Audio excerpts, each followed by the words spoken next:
வணக்கம் நண்பர்களே. அதுக்கு முன்னாடி மன்னிச்சிருங்க, எத்தனை வாட்டி சொல்கிறது, நானும் வெறுத்து போயிட்டேன். என்ன பண்ணுறது, ஒன்று ஃபோனில் ஸ்டோரேஜ் இருக்க மாட்டேங்குது, இன்னொன்று ஏதாச்சும் வெளியே கிளம்பிடுறேன். அதுவும் வெளியே கிளம்ப பிளான் பண்ணி கிளம்ப மாட்டோம், திடீர்னு போயிடுறேன் எங்கேயாச்சும்.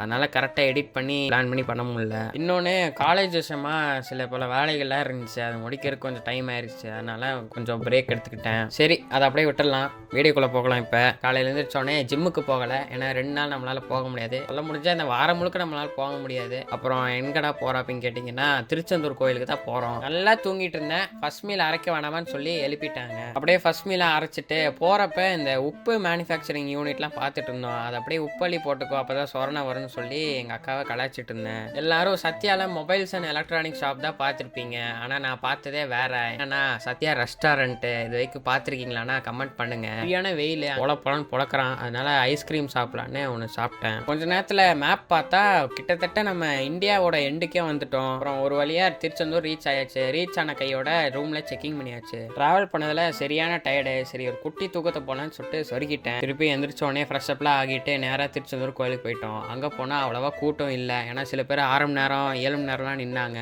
சாமியை பார்க்கறதுக்காக. அந்த அளவுக்கு கூட்டம் இல்லை. நாங்களும் போய் டக்குன்னு சாமியெல்லாம் பார்த்துட்டு அங்கே இருக்க இயற்கையெல்லாம் ரசிச்சுட்டு அப்படியே யானை கிட்ட ஆசீர்வாதம்லாம் வாங்கினேன். அது எப்படி ஆசீர்வாதம் பண்ணுதுன்னா, 10 ரூபா கொடுத்தாதான் ஆசீர்வாதம் பண்ற மாதிரி ட்ரெயின் பண்ணி வச்சிருக்கானுங்க. அப்புறம் கடைசி மீல் அரைச்சிட்டு நாளை முடிச்சிட நண்பர்களே, அடுத்தடுத்து சந்திப்போம்.